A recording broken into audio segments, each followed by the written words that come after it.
Hi there, Keith here with another video blog. In the year 2005, Chris Rock hosted the Oscars and he made a very interesting observation. He said there's only really about 4 stars. The rest are popular people. Clint Eastwood, he said, is a star. Tobey Maguire is just a boy in tights.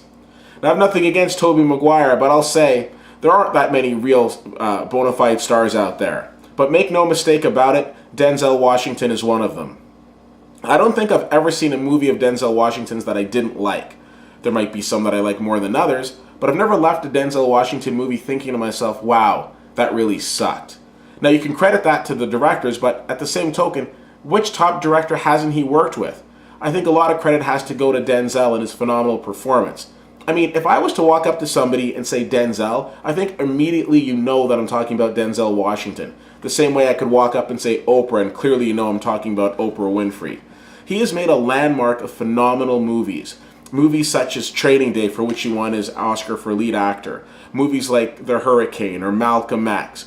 He is absolutely phenomenal in everything he does. We've seen that he's very versatile. He can go from comedy to drama and with a little bit of action as well. His latest movie, The Equalizer, re-teams him with Training Day director Antoine Fuqua, as well as the writer of Training Day, David Ayer. Now, The Equalizer is based on a television show from the 80s, but the movie I would say is very loosely based. It is about a man with special skills who basically looks after those who can't look after themselves. Now, the last time we saw somebody with special skills, it was Brian Mills, played by Liam Neeson, in the Taken series.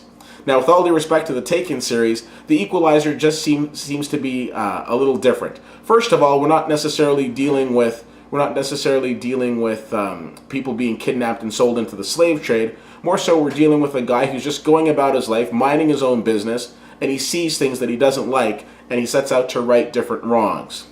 Now, one of those wrongs is the fact that a lady who frequents the same diner that he goes to is a prostitute, and he observes her getting beaten up by her pimp, and then next thing you know, he's putting those special skills to work.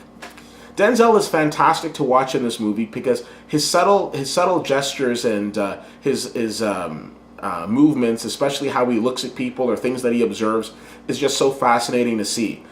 He blends into this role so well, and it's hard for me to see somebody else walking in the shoes of Robert McCall, which is the character he plays in this movie. This movie, like I mentioned, is directed by Antoine Fuqua, and if you know his movies, you know that 2 things. Number 1, the movie's going to be good, and number 2, the movie's going to be violent. I definitely recommend this movie, as I thought it was absolutely fantastic. I'm giving this movie an A-.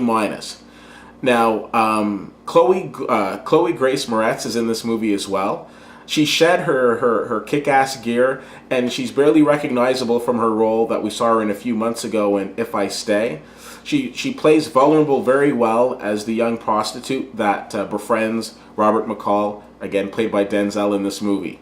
I definitely recommend that you check it out. It isn't extremely violent, but it does have a couple of scenes that if you're a little squeamish might make you turn around a little bit. I will apologize to my friend Ruben, who was one of the people that I saw this movie with, because every time Denzel was about to go Equalizer on somebody, I would start elbowing him and say, ooh, someone's in trouble now. You'll be in trouble if you don't see this movie because it's extremely entertaining and I definitely recommend it. How can you get a hold of me and how can you tell me what you think? CFL_fan on Twitter, Facebook.com/WittyWhittier, and WittyWhittier.com.